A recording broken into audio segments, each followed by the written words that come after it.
speeding whenever you're ready. Cloud, so this is how I'm gonna do it. I'm gonna ask him a question. He gonna answer the question. I'm gonna follow up with what he's saying on the question that I asked him. Then I'm gonna introduce what this is. I mean, just to get him loose, because I don't want to say, yeah, this is, then he like, I want to get him talking. I want to get the flow first with him. So, we ready? You ready? Yeah, I'm ready. All right. Born ready. All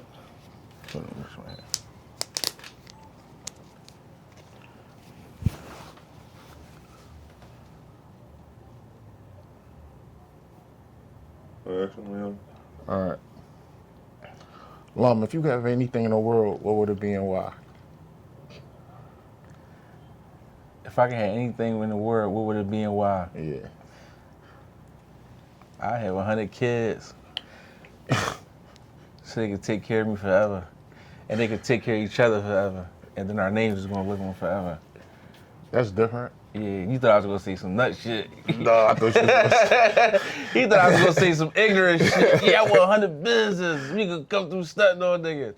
Nah, I ain't had you for that. I honestly thought you was gonna say I could talk to my mom. I thought that's what you was gonna hit me with. I ain't gonna lie. See, since that you said that and it brought me to that. Before you had kids and shit, yeah, that's like somebody asked me a question the other day, right? Not to go off topic. They said if you in a car and y'all go off a cliff, right? And y'all drowning, who'd you save first? Your kids or your spouse? And naturally, you gonna get the kids first. You get what I'm saying? So it's like, if you would have probably asked me that before, it probably been getting to talk to my mom again. But once you start your own family and your own thing, is like, not put them before your mom, but it's, I don't know I don't want that to come off like I'm saying something wrong. You know what I'm saying? You're not saying that wrong. But it's like, yeah, I take 100 kids, because I always want a lot of kids. Well, I want a lot of kids, and when I think about why I want a lot of kids, is always so they could take care of each other and take care of me when I get older and stuff like that. So they don't gotta depend on other people and shit. You felt like your outlook changed as an adult after you had your children? My outlook on life definitely changed after I had kids, because when you don't got no kids, you can really run around and carry however you want to carry. You get what I'm saying? Who's that though? So if y'all don't know, this is my little brother, right? This is my little brother. Why you say that? And listen, because the roles have switched with us. That how he a family man now, and he go home to his family, and he got his kids, and I come over, go in the refrigerator, drink out the bottle of the juice in the refrigerator and shit like that. He did that to me first. Yeah, right. When I had the kids, and I was, trying to find babysitters and all that shit, he coming and going and shit like that, and I'm like, so when I see him in his element now, like raising his family and shit like that, seeing his kids getting bigger, and I come in the house and they calling me uncle and shit like that, I'm taking it back a bit, because it's like, yo, the roles really fucking changed. Because now my kids is grown doing them. They don't even like me half the time. You know what I'm saying? Yeah. So I'll be out here doing me, but just to see him providing for his family and still chasing his dream, that shit just, Right. I respect him for that. You get what I'm saying? But it's just baffling, because I met him. Yeah. He was right. 7, 8. You get what I'm saying? And just to see him as a grown man now, and this shit is like mind blowing. But anyway, introduction. This Seabear's Corner, but this is a rendition, not like the other ones, but this is kind of special, the edited version. Bro, Olom, he's dropping a new project, and we sitting down and we gonna talk about from the early beginnings up until now and what made him want to drop the project. So, Olom, early days, fill him in. How you start rapping? I started rapping. When I was in high school, right? I used to be like the class clown a little bit, right? So I used to be like beating on desks, rapping, playing around with it. I ain't never take it serious. But being around y'all, you, Show, Chiz, and all them, we had formed a group. So when we formed the group was called the In Crowd. So that was like my first time taking music serious, was like in the living room writing shit. Back then I couldn't write more than 8 bars, you feel me? But it's like, that's what made me take it serious, was like being around y'all, and then even going to the studio with Bobby. He was going down at Larry Gould's and just mobbing in Larry Gould's, and Bobby knocking tracks out. So that was like all motivation for me. Like I was playing with it, but then like when you used to take him to the studio and all that, and seeing how Showing was carrying it, it made me want to take music serious. Yeah. You feel me? This is, you don't even remember this. We was in the shop, right? He was in a freezer aisle. And I was like, freestyle. He was always a good freestyler, right? And I was like, freestyle. And he freestyled, and his shit sounded good. Like he wasn't fucking up. He wasn't like, oh, what I say? He just was going. And I looked at him the first time, and I was like, because I thought the nigga was going to be a DJ at first. But I looked at him, and I was like, bro got some potential. He good. So I was like, all right, well, fuck it. Let's, like, what's the word I'm looking for? Like, feed the skill. Yeah. That's not the word I was using, but feed the skill. Like so hone my craft. Yeah, hone your craft. Yeah. You get what I'm saying? And at the time, like, I was so impressed with the shit that he was saying on the freestyle. And then we found a beat. And you remember what the first song was? Not Kaya. What's Kaya? Yeah. You be saying that, I can't, the song was like so hard, I can't really believe that was my first song, but you always said that was my first song though. Yeah. I don't remember, I know the song, we might even still got the song, but I don't know the bars, but it was a girl song. And it wasn't about our neighbor, but I named it after our neighbor. It was a girl named Kaya, but I didn't make the song about her, but I liked her name. And then, so that's what it was about. Yeah, it was called Kaya, and the shit came out so dope. I was like, no, he got something. He got something. So, fast forward, we did the in crowd. Then what? So after the in crowd, everybody started to split up. How old was you, and where was you at in that point in your life? In crowd, I was 11th grade.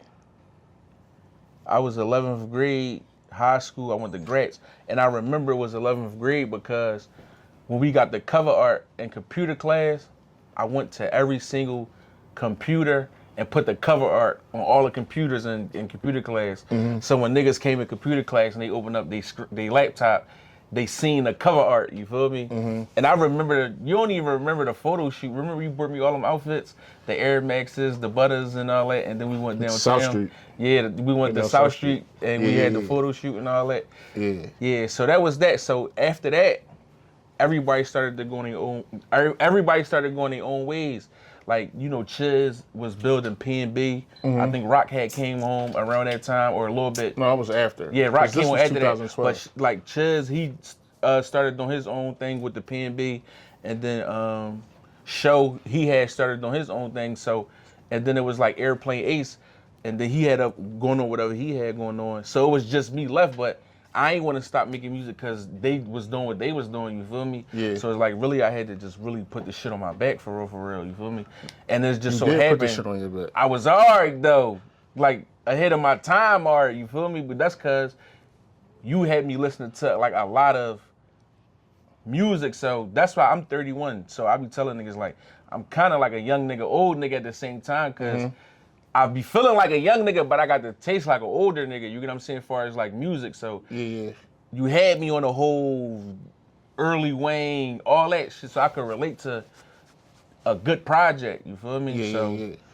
So when we decided to do the solo project, how the name come about, and what mind state was you in when you was recording Street Misfit? So how Street Misfit came about, we was working on my solo project after the in crowd. Everybody went their separate ways. So that wasn't even the original title. It wasn't. The original title, you remember what the original title was? Abbey Road. It was Abbey Road. So the original title to my first solo project was called Abbey Road, but I ain't never forget it. I was sitting on the stoop on my block. It was me. It was, who was next to me? I forget who next to me, but it was, in my vision, I was sitting on the stoop. Somebody was next to me. Cole had a Grand Mark, and it was a pedal bike right here. I get a call, Turk Beats. Yo, I got this young boy. He hot as shit. He wants to send you some beats. His name, Infamous Rel. So I'm like, all right, send the beats. he sent the beats. The beats was so fucking hard. One of the beats was called, I think, Street Misfit. And I'm like, yo, that's the direction I gotta go. But mind you, it fit the sound that me and Turk was already building, like that dark sound, you feel me? But it was like, no, this shit crazy. So that changed the whole title of the project and the whole direction of the project. Energy of the project. It changed the whole everything about the project when Rel sent me them beats.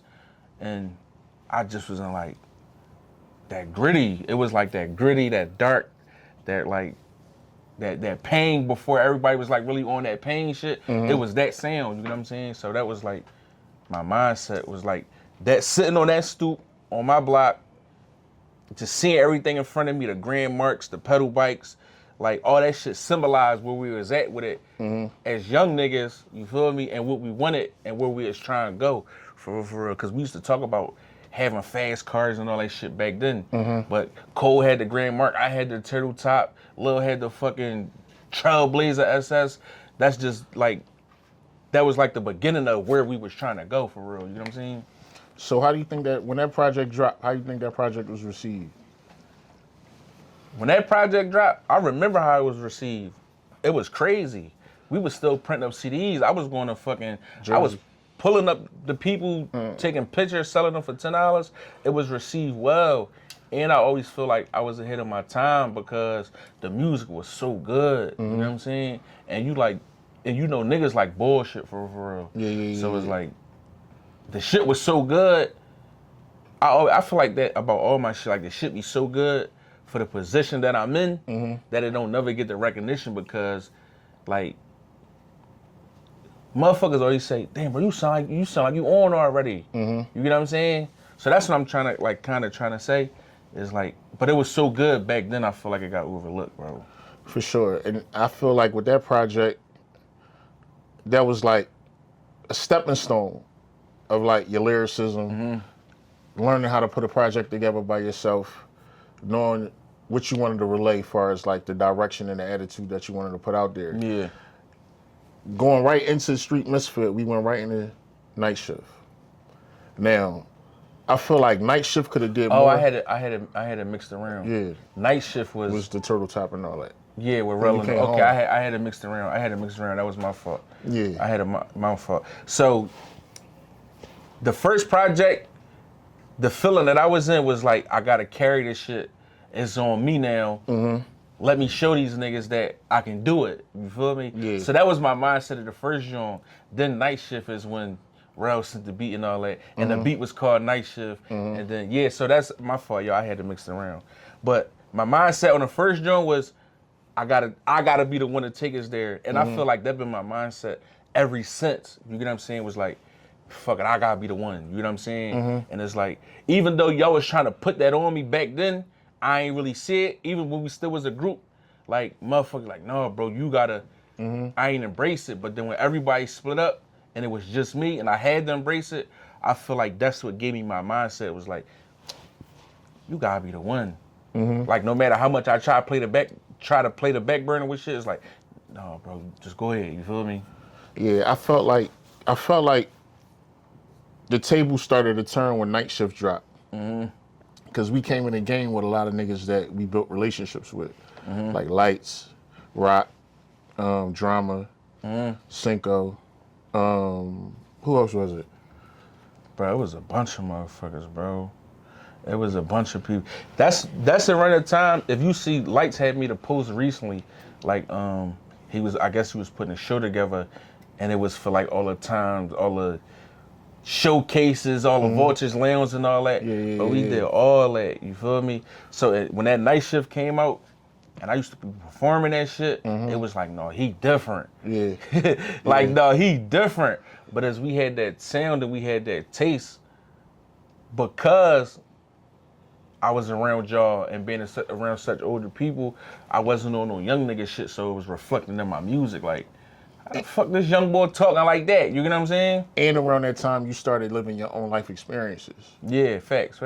So you had your own outlook on shit. Because I feel like Street Misfit was more like the shit we was doing, you was just rapping about. You know what I'm saying? Yeah. Then when you start getting booked and shit like that, you was on your own shits. This is when the music turned to like a more realistic, you know what I'm saying? On some more adult shit. But it worked because everybody fuck with Night Shift. And then I believe it was Night Shift when we got nominated for all that shit. Yeah, the Philly Hip Hop Awards. Remember we was at the crib when we didn't get nominated before, and I was like, yo, remember next year they gonna fuck with us. And then we got nominated for all that shit. I had got nominated for like best video.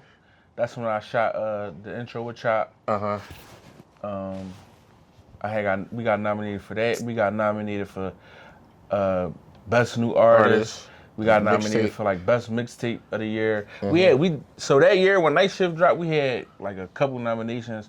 And we was moving around. We was outside too. Yeah. That's when fucking Stu had brung Ghost from Power down. Yeah. What was that band? What was that on? It's Roar now, but it was. I think it was. Was it called Bamboo? It wasn't. No, it wasn't Bamboo yet. It was whatever Roar was called back then. Yeah. Probably 15. So we was moving around. That was probably like 14, bro. Cause I graduated 2012, so that was all like right after that. You know what I'm saying? All right, so moving along and shit.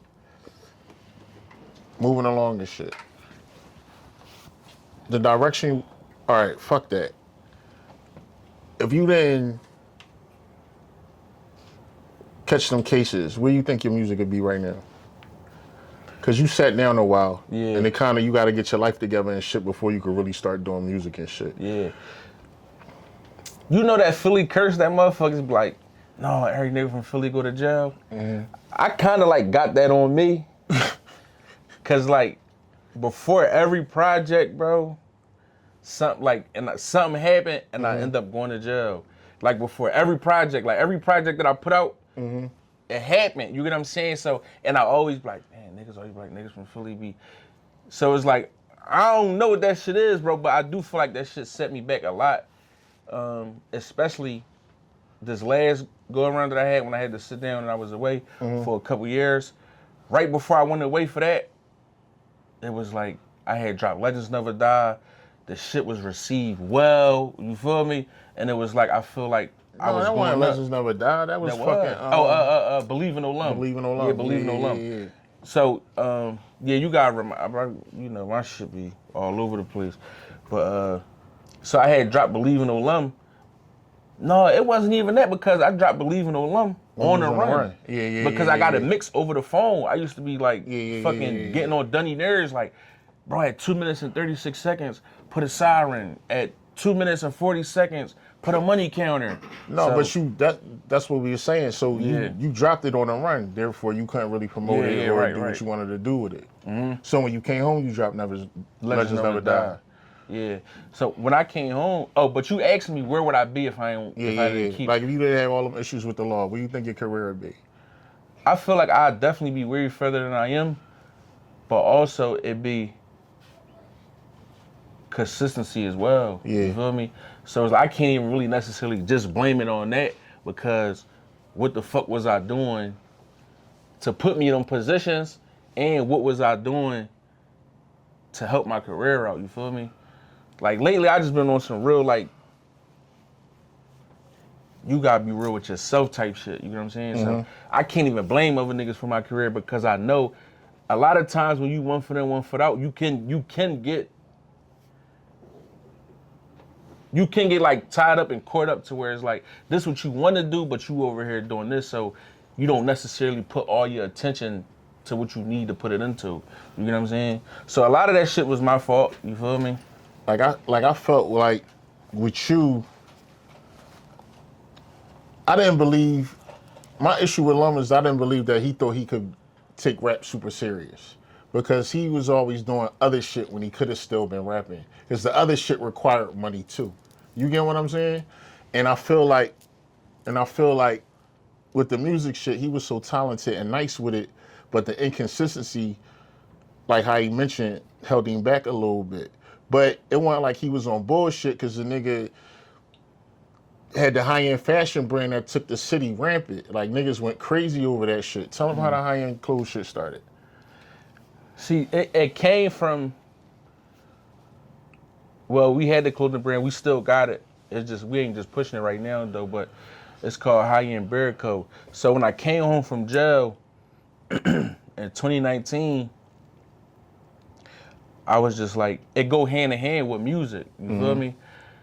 So I came home. I did the project. We was gonna push the merch, but the kind of person I am, I don't want you to wear nothing that I wouldn't wear. Yeah. So if I'm gonna make it, I want you to, when you about to go out, I want you to consider this shirt. I want you to consider this hoodie. You know what I'm saying? So One of the later merch. yeah, I want it to be like actually wearable, not you buying it because you supporting me. Yeah. No, nigga, buy it because you gotta go out and you need a lay. You feel me? So it's like we gonna put this shit together. You know what I'm saying? So that was my mindset behind it, and that's why I was received so well. And it took the whole city over for the little span that we really was pushing it because it was real like thought into the shit. It wasn't like, no, I'm gonna just get this printed up and then we going, no, nigga, and we laying it. You feel me? So niggas saying it like, bro, what's that? No, I made it. Oh, you made that? Yeah, you feel me? Yeah. So, like, I feel like it could have went either way, the way the clothes went, the success of the clothes, the music, it could have went either way, but I know bro, so it's like whatever making the money right now, and that's what we fucking with. And it wasn't like we was doing, the clothes was on some, no, this shit cost cheese. You get what I'm saying? Like, what was it, 160 for the sweatsuit? yeah, it might have been a little more than that, because what we was getting it for, we ain't have a manufacturer, we wasn't getting it like made overseas, we was getting it made in the city. Shout out Unique Creations too, we started with them. They was still, before they was Unique Creations, they was, dang, what was they called before Unique Creations? The King, Embroidery King. Embroidery They just was King. Embroidery Yeah. King, you feel me? So we started out, when I got introduced to them, Jason was only open for 4 months. You get what I'm saying? So they was like still fairly new. And then we just built with them. And then it really had a real impact on the city. Like far as our colorways, our design, the puff print, we was like the first niggas really running around going crazy with the puff print, all that shit. So I feel like the relationships that you got with people outside in the world, I never heard nobody say nothing bad about you. Everybody love you. Everybody, no, Olom, that's my, like niggas get excited when they talk about you. yeah, right. And it was a couple times when I'm moving around and shit, niggas don't even know you my brother, but them niggas still talking like, Olom, that's my, everybody your man. Yeah, right. Everybody your bestie. No, that's my dog. I'm like, Yeah. all right. Yeah. You get what I'm saying? So I feel like if you turn rapper serious, you get what I'm saying? Like serious, like I'm a rapper. Motherfuckers who fuck with you outside, that love will translate to the music. Yeah. Cause normally niggas get the issue, like niggas will drop a project. 3-4 days niggas throwing it up. And then that be that. You get what I'm saying? I always told you, I said, no, Olom, you really, this gotta be different. You get what I'm saying? Like this go around has to be different because it's like, I feel as though you got what it takes. Yeah.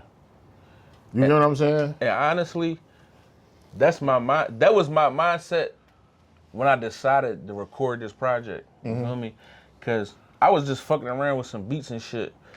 But then like, as I did 1 or 2 songs, it was like, no, this the time. You know what I'm saying? Yeah. And when I started doing it, I said, I'm doing this for the motherfuckers who want to see me do it. Yeah. And for me, you get what I'm saying? But this for all the people who, damn, bro, when you getting back to the music? Or, come on, bro, you bullshitting, get us out of here. You feel me? Yeah. So this project and this go around is for motherfuckers who want to see me succeed and who want to see me on my rap shit. You get what I'm saying? Yeah. Like, it be certain niggas I see out and I be like, no, bro, this next project is for you because I know you want me on this. You get what I'm saying? Like, you a nigga who always supported the music, always pushed me to do the music. So this for you. You get what I'm saying? There's a couple I can't think off top, but they'll tell you like, no, bro told me that. You feel me?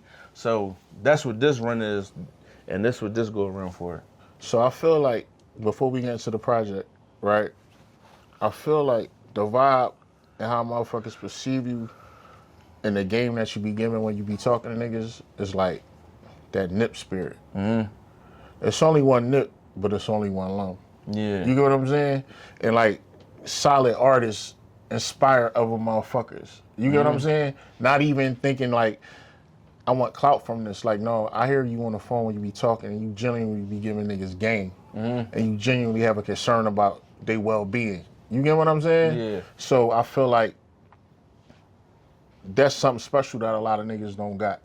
So again, knowing motherfuckers perceive you like that, going into the new project, introduce it.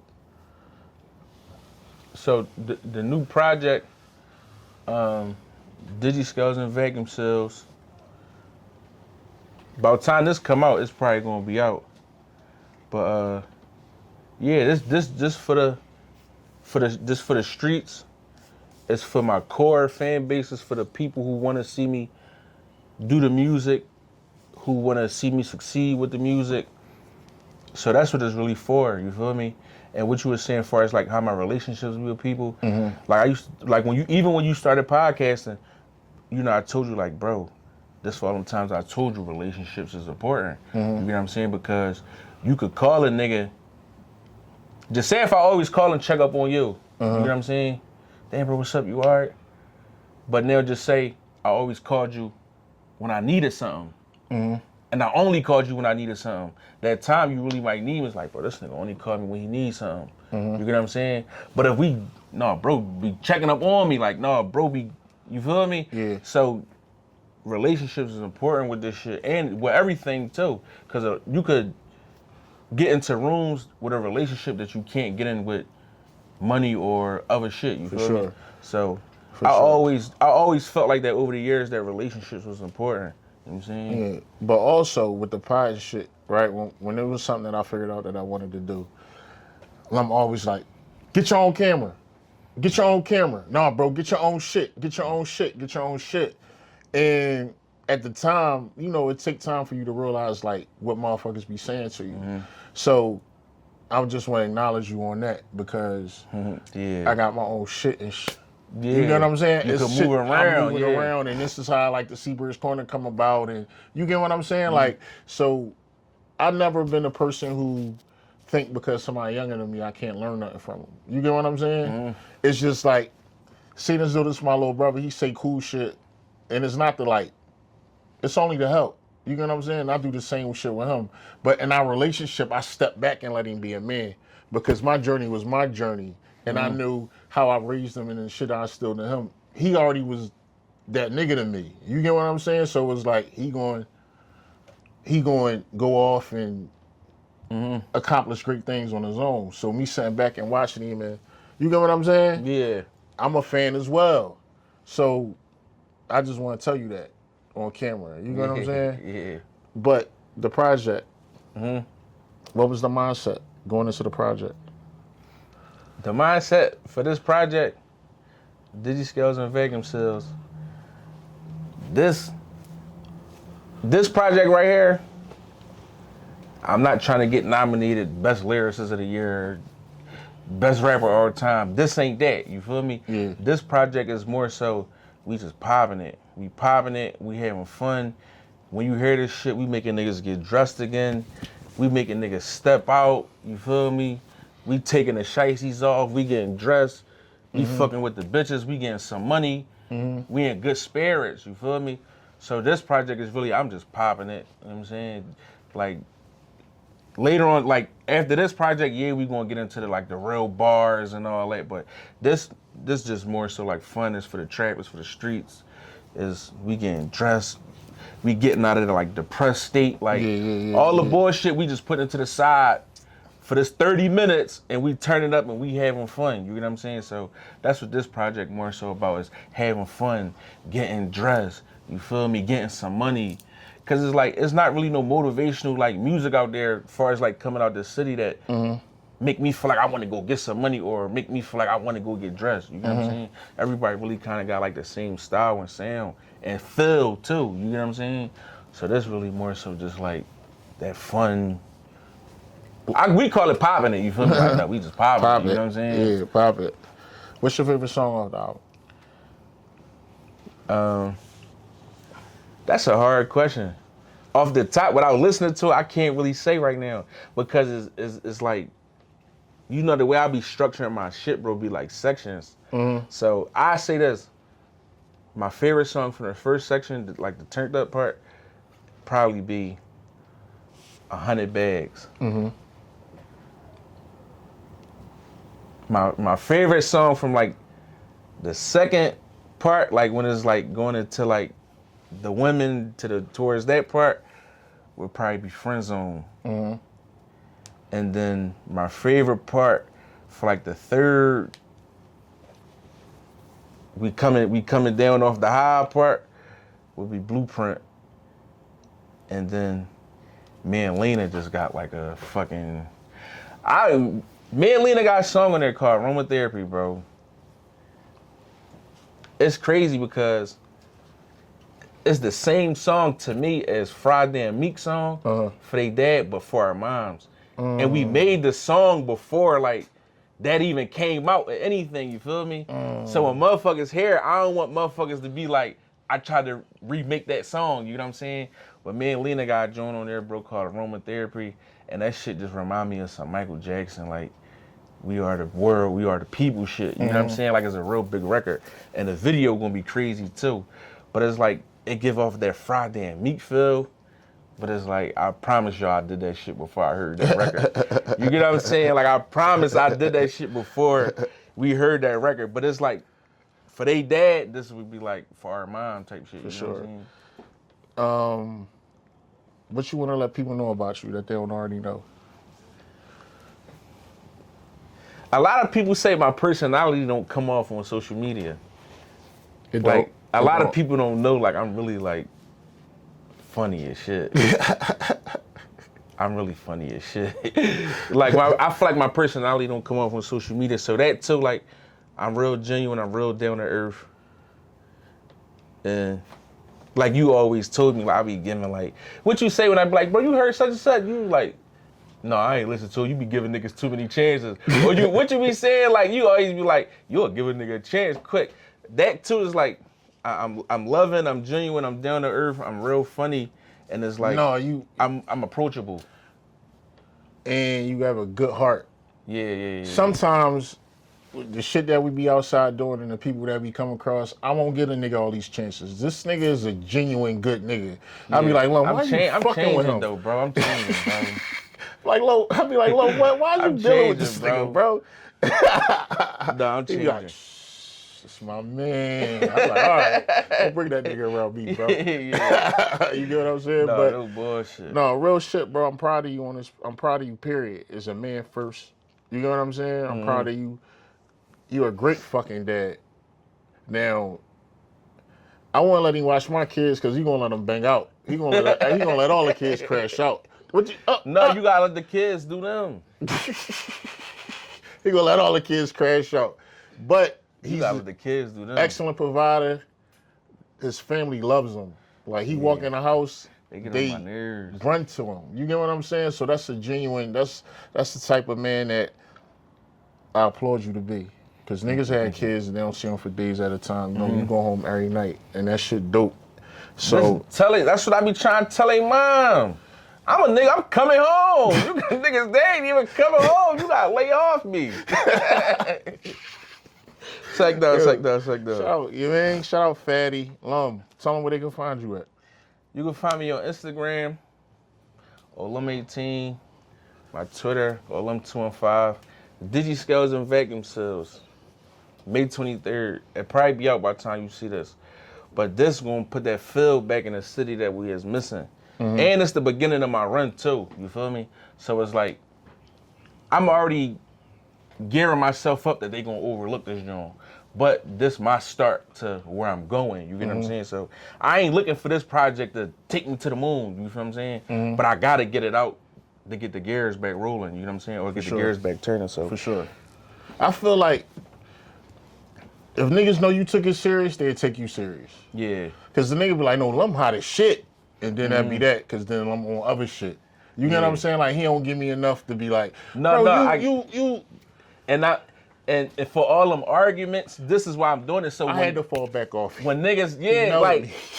so you know could, me. like, when niggas going next, like, nah, he be on bullshit. Like, this for like, nah, I told y'all he was back. You get what I'm saying? So this your evidence, like, no, remember I told you he was coming. I told y'all he was still back. bullshit a little bit. No, Listen. no, we back. We back. Listen, somebody I know got a platform. They was like, yo, have your brother come up here. I said, all right, cool. I said, Olom, they want you up there. Olom like, I don't even know my raps. No, I said, how the fuck you trying to be serious and you don't even know the look. raps? All right, bro. I don't know the raps, right? Look, and this go back to the beginning. This go back to the beginning times, right? I don't know the raps because when I was a young boy, Show challenged me on some like, cause he was already on some whole shit. You feel me? Like not writing the raps. So my whole life since back then, I didn't write raps. So now I be writing the raps down. I don't memorize them how I used to memorize when I didn't write them because I had to constantly keep saying it to remember it. So now I just write the shit down and it's like, I don't go back and look at it until I go to the studio. So I don't memorize my raps how I used to when I wasn't writing, if that makes sense. You know what I'm saying? Do that make the song better now that you writing raps? I just probably take more time on it. You know what I'm saying? I take more time on it. All right. Well, there y'all go, man. Y'all heard it from his mouth. He not bullshitting. He's a full-fledged rapper again. Yeah. I'ma hold him to this time. No, we going all the way up. This year, I'm gonna give y'all my plan right here. I plan on dropping 4 projects. So 2025, I plan on dropping 4 projects. This project number 1. After this, I got me and Mary's got a project, which I just did fucking 3 songs, waiting for y'all to get here. You get what I'm saying? Well, 3 verses they ain't all done, but I just did 3 verses waiting for y'all to get here for a project me and Mary's got going on. I'm gonna do a all-female project like for women, and then I'm gonna get my best rapper of the year with the lyrical. So, the female joint, you want some Trey Songz shit? I fuck with Trey. You want some cool shit? All right, I got you. I fuck with Trey. Yo, check him out. Project dropping May 23rd. This is my brother. I love him to death. Y'all gonna love him once he consistent enough to win your heart over. Y'all gonna love him too. So I want to thank you, Olom, for coming through, contributing to the culture, letting niggas know what you got going on, and I feel honored that this is like your first interview back, right? Yeah. You know what I mean? So we gonna catch you on the back end. FII, Seabear's Corner. Olom. We out.